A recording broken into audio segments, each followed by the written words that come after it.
Bakit dapat Tagalog tayo? Ang lasa sa akin sa texture niya. Ano sa'yo?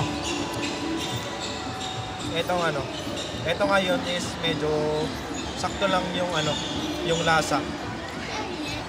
Hindi siya maalat, hindi siya walang Kakaluto kasi siya kagabi, di ba? kakaluto siya kasi. Pero yung sakto, hindi yun yung goal natin. Ang taste natin ngayon yan ay parang hindi masyadong, walang lasa mabuti, hindi masyadong malasa. Pero Ganun. ang taste niya ngayon, nalalasa mo siya ng medyo meaty, tapos yung ano, yung pagka garlicky niya.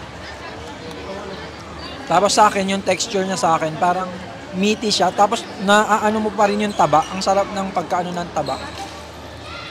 Sa'yo, yung taba. Sa akin, Ayan, texture. medyo hindi ko napipil yung taba niya. Mas napipil ko yung meaty talaga. Pero kulang siya sa akin ng ano, kulang siya sa akin ng garlicky. Garlic. Medyo. Tapos, kulang din sa akin nung ano. Kasi ako, mahilig kasi ako sa Pero mga hindi siya spices. maalat, di ba? Hindi siya maalat. Okay. Mahilig ako sa mga spices, kaya medyo kulang siya sa akin ng Spice. nung paminta. Okay. So, anong date ngayon? July 17. 17. Oras 4:27. 4:27. Okay. Tapos bagay siya sa rice ng chow pan and masarap rin siyang ibagay sa chili oil. Or siguro pwede rin siyang ibagay sa matamis. Or lagyan din natin ng flavor na garlic ulit.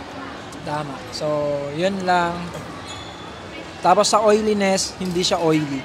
Hindi, nababad siya sa mantika pero hindi mo siya nafe-feel na Sa loob. mantika. Kasi tingnan nyo yung loob, guys. Tingnan nyo yung loob. Pakita mo yung loob. Yan. Ganyan siya. Pero sa Akala labas, nyo dry. Pero kapag ninuya nyo siya, malulusaw siya sa bunganga mo. yes. Tapos yung labas niya, guys, mukha siyang oily. Pero hindi yan oil. Yan yung parang ano niya, parang lasa niya. Yung parang syrup niya, parang ganun. So, hindi siya oil. Okay. Tapos yung bawang, ang lasa ng bawang, Yung lasa ng bawang sobrang sarap, guys. Ang sarap niya. Pwede mo siyang i-spread sa bread o pwede mo siyang papakin kahit bawang lang. May pagka matamis yung lasa ng bawang. Tapos- Saka yung aroma. tapos sa akin kanina, sinubukan ko siyang i-mix dito sa oil. Ang sarap rin. Ang sarap. So, yun lang guys. July 17, 2025. So, titikman na namin to ulit sa next week. Yeah.